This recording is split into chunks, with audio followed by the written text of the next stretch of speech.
दोस्तों नमस्कार। आप सबका स्वागत है मेरे चैनल हिंदी की बिंदी पर। आइए आज कुछ नई चीज़ सीखते हैं हिंदी भाषा, हिंदी साहित्य, हिंदी व्याकरण में।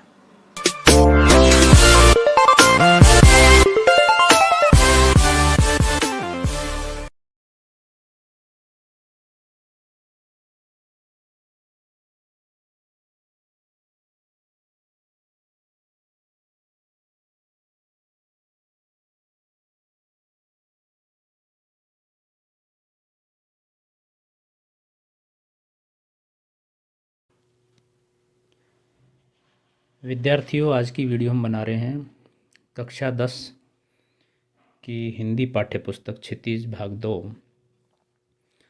के पाठ 10, जिसका नाम है नेताजी का चश्मा। ये एक कहानी है जिसे कि स्वयं प्रकाश ने लिखा है। इस पाठ का हम इस वीडियो में वाचन करेंगे, साथ ही साथ उसका अर्थ, भाव और व्याख्या करते हुए उसका विश्लेषण करेंगे। उससे पहले हम लेखक के जीवन परिचय के बारे में बताएंगे, उसके बाद फिर पाठ का सार बताएंगे, फिर पाठ का वाचन करेंगे और उसके बाद एक वीडियो हम और बनाएंगे जिसके अंदर इस पाठ के प्रश्न और उत्तरों की बात करेंगे, अर्थात उस प्रश्नों के उत्तरों को हम लिख के आपके सामने रखेंगे, बताएंगे। तो आप देख रहे हैं हिंदी की बिंदी चैनल और इस पर आप ऑनलाइन पढ़ाई कर रहे हैं यूट्यूब के माध्यम से। आइए हम शुरू करते हैं आज की वीडियो। सबसे पहले हम लेखक के बारे में जानते हैं। स्वयं प्रकाश का जन्म सन 1947 में, जब देश आज़ाद हुआ उस सन में इंदौर मध्य प्रदेश में हुआ।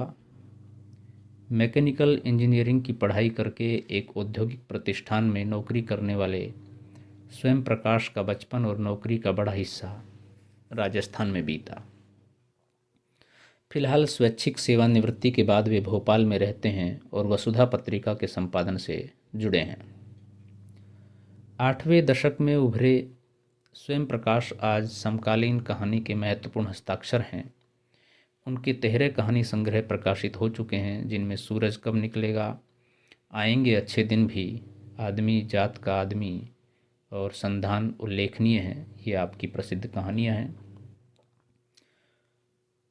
उनके बीच में विनय और ईंधन उपन्यास चर्चित रहे हैं। आपने उपन्यास भी लिखे हैं। उन्हें पहल सम्मान, बनमाली पुरस्कार, राजस्थान साहित्य अकादमी पुरस्कार आदि पुरस्कारों से पुरस्कृत किया जा चुका है। मध्यम वर्गीय जीवन के कुशल चितेरे स्वयं प्रकाश की कहानियों में वर्ग शोषण के विरुद्ध चेतना है, तो हमारे सामाजिक जीवन में जाति, संप्रदाय और लिंग के आधार पर हो रहे भेदभाव के खिलाफ प्रतिकार का स्वर भी है। रोचक किस्सागोई शैली में लिखी गई उनकी कहानियाँ हिंदी की वाचिक परंपरा को समृद्ध करती हैं। ये लेखक का छोटा सा संक्षिप्त सा परिचय हमने पढ़ा। अब हम जो ये कहानी है नेताजी का चश्मा, उसके बारे में कुछ जानते हैं। चारों ओर सीमाओं से घिरे भूभाग का नाम ही देश नहीं होता। देश बनता है उसमें रहने वाले सभी नागरिकों, नदियों, पहाड़ों, पेड़ पौधों, वनस्पतियों, पशु पक्षियों से और इन सब से प्रेम करने तथा इनकी समृद्धि के लिए प्रयास करने वालों से का नाम देशभक्ति है। निश्चित रूप से एक बहुत बड़ी और बहुत अच्छी व्याख्या है ये। बहुत सारे लोग सिर्फ कुछ भूखंड को देश या उसकी सीमा के आधार पर मापते हैं या उसे सीमित कर देते हैं। एक बड़ी ही प्रसिद्ध पंक्ति है अशोक चक्रधर की कि घर बनता है घर वालों से, न कि ईंट पत्थर दीवालों से। तो ठीक ऐसे ही देश जो बनता है, देश कहलाता है, वो सिर्फ सीमाओं से, लोगों से, भूखंड से नहीं कहलाता, बल्कि इन सब का योगदान है। उसके अंदर रहने वाले लोग, उसके अंदर रहने वाले पशु पक्षी, पेड़ पौधे, वनस्पति और उन लोगों का व्यक्तित्व, उनका स्वभाव, वो सारी चीज़ें। नेताजी का चश्मा कहानी कैप्टन चश्मे वाले के माध्यम से देश के करोड़ों नागरिकों के योगदान को रेखांकित करती है, जो इस देश के निर्माण में अपने अपने तरीके से सहयोग करते हैं। कहानी यह कहती है कि बड़े ही नहीं, बच्चे भी इसमें शामिल हैं। यानी कि देश को देश बनाने में, उसे विशिष्ट बनाने में सबका योगदान है, सिर्फ बड़ों का ही नहीं, बच्चों का भी, और सिर्फ मनुष्यों का ही नहीं, पशुओं का भी, पक्षियों का भी। तो वो सारी चीज़ें हैं।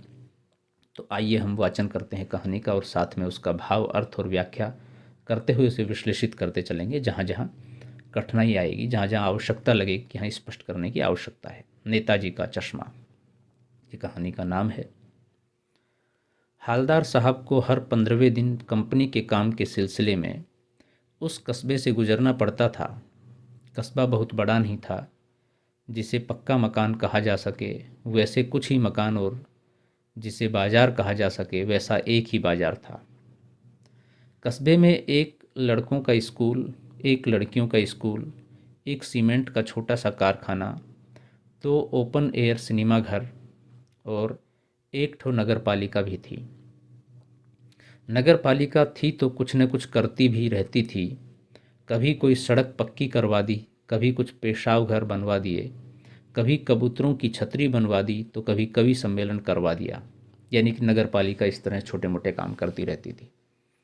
इसी नगर पालिका की किसी उत्साही बोर्ड या प्रशासनिक अधिकारी ने एक बार शहर के मुख्य बाजार के मुख्य चौराहे पर नेताजी सुभाष चंद्र बोस की एक संगमरमर की प्रतिमा लगवा दी। यह कहानी उसी प्रतिमा के बारे में है, बल्कि उसके भी एक छोटे से हिस्से के बारे में है। ये देखिए, कहानी कहने का भी एक नया अंदाज है ये, कि कैसे कहानी में भी कहानी बना दी जाए। पूरी बात तो अब पता नहीं, लेकिन लगता है कि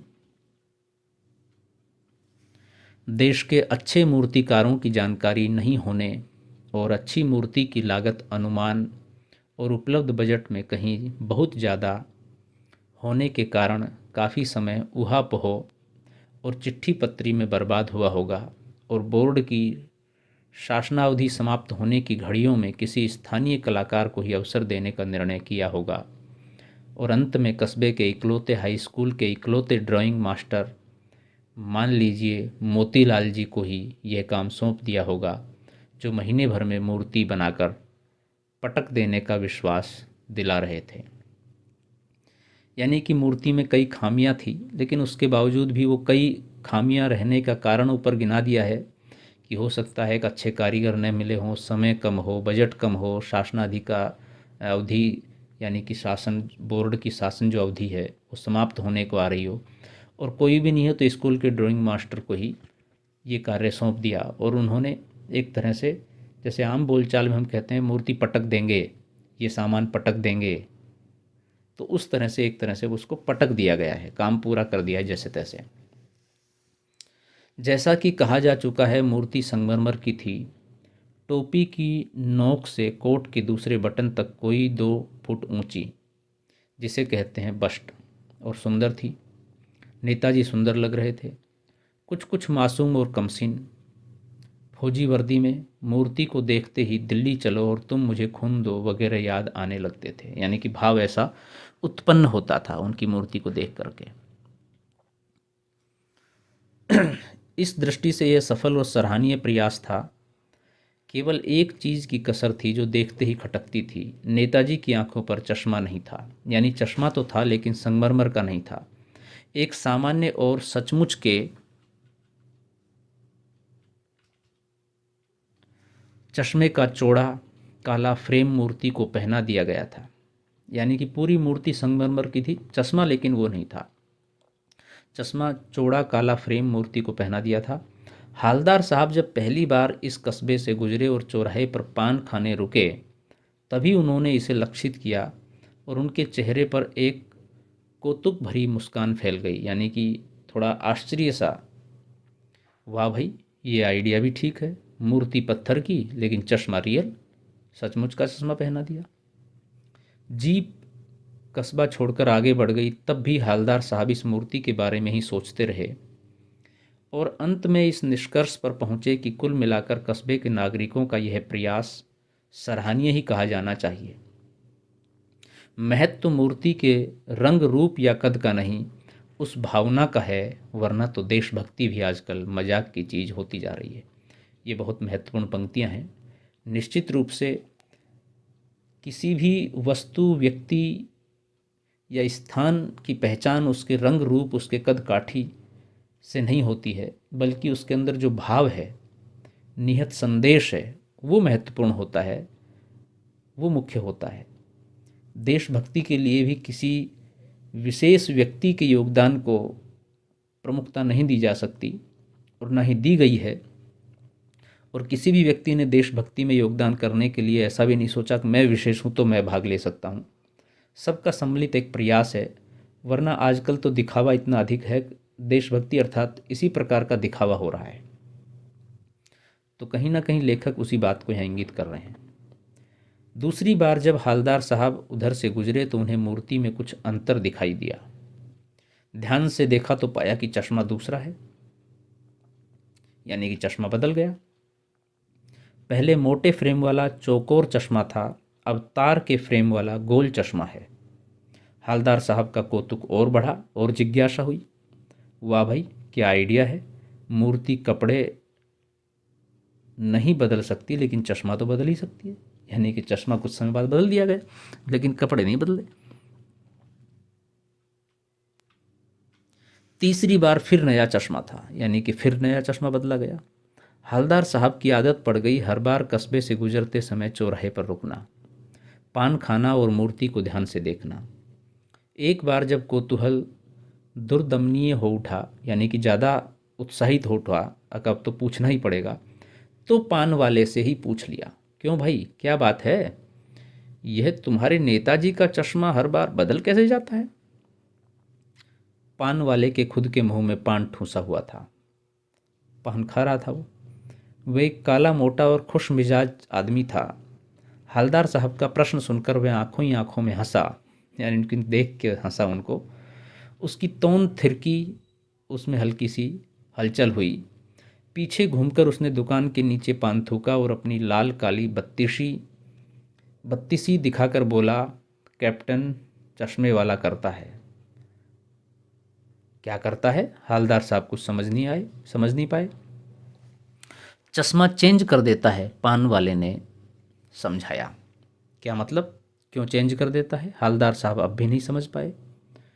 कोई गिराक आ गया समझो, उसको चौड़े चौखट चाहिए, तो कैप्टन किधर से लाएगा? तो उसको मूर्ति वाला दे दिया, उधर दूसरा बिठा दिया। अब हालदार साहब को बात कुछ कुछ समझ में आई। एक चश्मे वाला है जिसका नाम कैप्टन है, उसे नेताजी की बगैर चश्मे वाली मूर्ति बुरी लगती है, बल्कि आहत करती है। बुरा लगना, आहत करना, दोनों में अंतर है। आहत करना यानी कि चोट करना, और वो असहनीय है, मानो चश्मे के बगैर नेताजी को असुविधा हो रही हो। इसलिए वह अपनी छोटी सी दुकान में उपलब्ध गिने चुने फ्रेमों में से एक नेताजी की मूर्ति पर फिट कर देता है।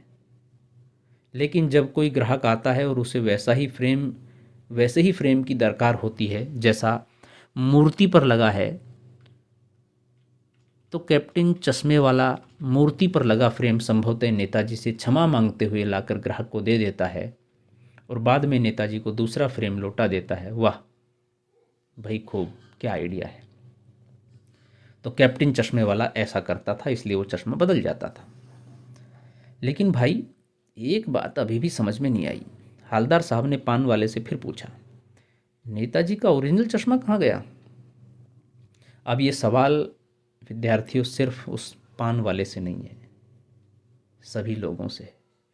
और यहाँ एक तरह से व्यंजना में लेखक बात कह रहा है, नेताजी का ओरिजिनल चश्मा के मतलब यह है कि नेताजी की जो दृष्टि थी देश के प्रति, देशवासियों के प्रति, समाज के प्रति, वो चश्मा, वो दृष्टि एक तरह से आज गायब हो गई है। हम आज़ाद हैं, उसके बावजूद भी वो भाव, वो आज़ादी लोगों को मिल नहीं रही है, वो सम्मान लोगों को मिल नहीं रहा है। तो वो ओरिजिनल चश्मा कहीं ना कहीं गायब हो गया है। पान वाला दूसरा पान मुंह में ठूंस चुका था। दोपहर का समय था, दुकान पर भीड़ भाड़ अधिक नहीं थी। वह फिर आंखों ही आंखों में हंसा। उसकी तौन थिरकी, कत्थे की डंडी फेंक पीछे मुड़कर उसने नीचे पीक थूकी और मुस्कुराता हुआ बोला, मास्टर बनाना भूल गया। यानी कि जब इसकी मूर्ति स्थापित की गई तो वो मास्टर चश्मा बनाना भूल गया था, इसलिए कैप्टन चश्मे वाले लगातार चश्मे बदल देते हैं, उस पर लगा देते हैं। पान वाले के लिए यह एक मज़ेदार बात थी, लेकिन हालदार साहब के लिए चकित और द्रवित करने वाली। यानी वह ठीक ही सोच रहे थे, मूर्ति के नीचे लिखा मूर्तिकार मास्टर मोतीलाल वाकई कस्बे का अध्यापक था। यानी कि जिसने मूर्ति बनाई थी उसके नीचे मूर्तिकार का नाम है। बेचारे ने महीने भर में मूर्ति बनाकर पटक देने का वादा कर दिया होगा, बना भी ली होगी, लेकिन पत्थर में पारदर्शी चश्मा कैसे बनाया जाए, कांच वाला, ये तय नहीं कर पाया होगा, या कोशिश की होगी और असफल रहा होगा, या बनाते बनाते कुछ और बारीकी के चक्कर में चश्मा टूट गया होगा, या पत्थर का चश्मा अलग से बनाकर फिट किया होगा और वह निकल गया होगा। उफ, यानी कि इतनी सारी गतिविधियां हो सकती है, ये अनुमान लगाया जा रहा है हालदार साहब की ओर से। हालदार साहब को ये सब कुछ बड़ा विचित्र और कौतुक भरा लग रहा था। इन्हीं ख्यालों में खोए खोए पान के पैसे चुकाकर चश्मे वाले की देशभक्ति के समक्ष नतमस्तक होते हुए वह जीप की तरफ चले, फिर रुके, पीछे मुड़े और पान वाले के पास जाकर पूछा, क्या कैप्टन चश्मे वाला नेताजी का साथी है या आज़ाद हिंद फौज का भूतपूर्व सिपाही? पान वाला नया पान खा रहा था। पान पकड़े अपने हाथ को मुंह से 1.5 इंच दूर रोककर उसने हालदार साहब को ध्यान से देखा, फिर अपनी लाल काली बत्तीशी दिखाई और मुस्कराकर बोला, नहीं साहब, वो लंगड़ा क्या जाएगा फौज में, पागल है पागल। वो देखो, वो आ रहा है, आप उसी से बात कर लो, फोटो वोटो छपवा दो उसका कहीं। ये भी एक बड़ी बात यहाँ पर लेखक कह रहे हैं कि देखिए कि जो व्यक्ति एक भाव के प्रति नेताजी की तस्वीर, नेताजी की मूर्ति बिना चश्मे के अच्छी नहीं लगेगी, उनका एक तरह से अपमान है, वो उस पर चश्मा लगाता है, हर बार चश्मा लगाते हैं कोई ना कोई, और उसके प्रति लोगों की सोच है वो पागल है, लंगड़ा है, वो क्या फौज में जाएगा। खैर, हालदार साहब को पान वाले द्वारा एक देशभक्त का इस तरह मजाक उड़ाया जाना अच्छा नहीं लगा। मुड़कर देखा तो अवाक रह गए। एक बेहद बूढ़ा मरियल सा लंगड़ा आदमी, सिर पर गांधी टोपी और आंखों पर काला चश्मा लगाए, एक हाथ में एक छोटी सी संदूकची और दूसरे हाथ में एक बांस पर टंगे बहुत से चश्मे लिए अभी अभी एक गली से निकला था और अब एक बंद दुकान के सहारे अपना बांस टिका रहा था। तो इस बेचारे की दुकान भी नहीं, फेरी लगाता है। हालदार साहब चक्कर में पड़ गए। पूछना चाहते थे, इसे कैप्टन क्यों कहते हैं, क्या यही इसका वास्तविक नाम है? लेकिन पान वाले ने साफ बता दिया था कि अब वह इस बारे में और बात करने को तैयार नहीं। ड्राइवर भी बेचैन हो रहा था।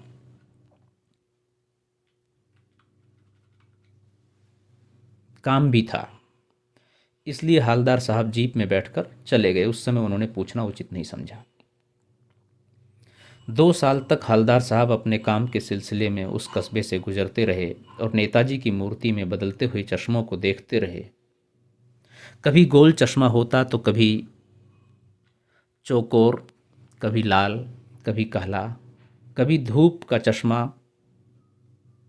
कभी बड़े कांचों वाला गोगो चश्मा, पर कोई न कोई चश्मा होता जरूर। उस धूल भरी यात्रा में हालदार साहब को कौतुक और प्रफुल्लता के कुछ क्षण देने के लिए, यानी कि जब भी वो नेताजी की तस्वीर देखते, यहाँ से गुजरते, तो नया चश्मा जब देखते तो निश्चित रूप से उनको अच्छा लगता था।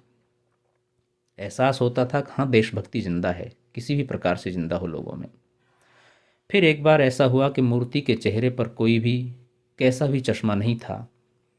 उस दिन पान की दुकान भी बंद थी, चौराहे की अधिकांश दुकानें बंद थी। हालदार साहब को बड़ा आश्चर्य, बड़ा दुख हुआ होगा कि अब किससे जाने और चश्मा क्यों नहीं है, क्या हुआ जिसकी वजह से चश्मा नहीं है। अगली बार भी मूर्ति की आंखों पर चश्मा नहीं था। हालदार साहब चले गए, दोबारा आए, फिर भी चश्मा नहीं था। हालदार साहब ने पान खाया और धीरे से पान वाले से पूछा, अब की बार पान वाला था, क्यों भाई, बात क्या है, या क्या बात है, आज तुम्हारे नेताजी की आंखों पर चश्मा नहीं है? पान वाला उदास हो गया। उसने पीछे मुड़कर मुंह का पान नीचे थूका और सिर झुकाकर अपनी धोती के सिरे से आंखें पोंछता हुआ बोला, साहब, कैप्टन मर गया। देखिए कितनी भावपूर्ण पंक्तियां हैं। यहाँ पर कैप्टन मर गया का मतलब यह है कि देशभक्ति के लिए काम करने वाले लोगों का जो जज्बा है वो खत्म हो गया। और कुछ नहीं पूछ पाए हवलदार साहब, कुछ पल चुपचाप खड़े रहे, फिर पान के पैसे चुकाकर जीप में आ बैठे और रवाना हो गए। बार बार सोचते क्या होगा उस कौम का जो अपने देश की खातिर घर गृहस्थी, जवानी, जिंदगी सब कुछ होम देने वाले पर भी हंसती है और अपने लिए बिकने के मौके ढूंढती है। बहुत गंभीर और गहरी और भावपूर्ण पंक्तियां हैं। निश्चित रूप से जिन्होंने देश के लिए अपना सर्वस्व न्यौछावर कर दिया, उस पर चंद चुटकियों में, चंद बातों में हंसना, उनका मजाक उड़ाना, उनकी तौहीन करना निश्चित रूप से आपकी अपनी तौहीन है, अपने देश की तौहीन है। दुखी हो गए। 15 दिन बाद फिर उसी कस्बे से गुजरे। कस्बे में घुसने से पहले ही ख्याल आया कि कस्बे की हृदय स्थली में सुभाष की प्रतिमा अवश्य ही प्रतिष्ठापित होगी, लेकिन सुभाष की आंखों पर चश्मा नहीं होगा, क्योंकि मास्टर बनाना भूल गया और कैप्टन मर गया। सोचा आज वहाँ रुकेंगे नहीं, पान भी नहीं खाएंगे, मूर्ति की तरफ देखेंगे भी नहीं, सीधे निकल जाएंगे। ड्राइवर से कह दिया चौराहे पर रुकना नहीं, आज बहुत काम है, पान आगे कहीं खा लेंगे। लेकिन आदत से मजबूर आंखें चौराहे आते ही मूर्ति की तरफ उठ गई। कुछ ऐसा देखा कि चीखे, रोको। जीप स्पीड में थी। ड्राइवर ने जोर से ब्रेक मारे। रास्ते चलते लोग देखने लगे। जीप रुकते न रुकते हवलदार साहब जीप से कूदकर तेज तेज कदमों से मूर्ति की तरफ लपके और उसके ठीक सामने जाकर अटेंशन में खड़े हो गए, एकदम सावधान की मुद्रा में। मूर्ति की आंखों पर सरकंडे से बना छोटा सा चश्मा रखा हुआ था, जैसा बच्चे बना लेते हैं। हवलदार साहब भावुक हैं। इतनी सी बात पर उनकी आंखें भर आई। विद्यार्थियों, पढ़ते हुए मैं भी थोड़ा सा भावुक हो रहा हूँ। निश्चित रूप से वो एक जुड़ाव, संवेदना आपके पास है तो आप भी भावुक होंगे। देखिए, बच्चों ने लकड़ी का चश्मा बनाया, सरकंडे का। सरकंडे एक झुंडा होता है, उसकी जो डंडियाँ होती हैं, जिससे कि जब कच्ची झोंपड़ियाँ जो बनती हैं उसमें जो भाती बनती हैं वो सरकंडे होते हैं, उनसे चश्मा बना करके बच्चों ने टांक दिया। तो योगदान, देशभक्ति, देश के प्रति समर्पण किसी का कम नहीं है, चाहे वो किसी भी तरह का व्यक्ति हो, कैसा भी व्यक्ति हो। तो विद्यार्थियों, यहाँ पर ये पाठ समाप्त होता है। अगले वीडियो में हम पाठ से संबंधित जो प्रश्न उत्तर हैं, प्रश्न अभ्यास हैं, उनका वीडियो बनाएंगे। वीडियो आपने पूरी देखी, उसके लिए बहुत बहुत धन्यवाद। यदि अच्छी लगी हो तो लाइक करें, शेयर करें, कमेंट्स करें और चैनल हिंदी की बिंदी चैनल को सब्सक्राइब करना न भूलें। आपके मन में कोई सवाल, कोई जिज्ञासा, कोई प्रश्न हो तो आप हमें बताइए, हम उसका समाधान करने का प्रयास करेंगे। आज के लिए इतना ही। नेक्स्ट वीडियो में नेक्स्ट टॉपिक के साथ फिर मिलते हैं। तब तक के लिए शुक्रिया, नमस्कार।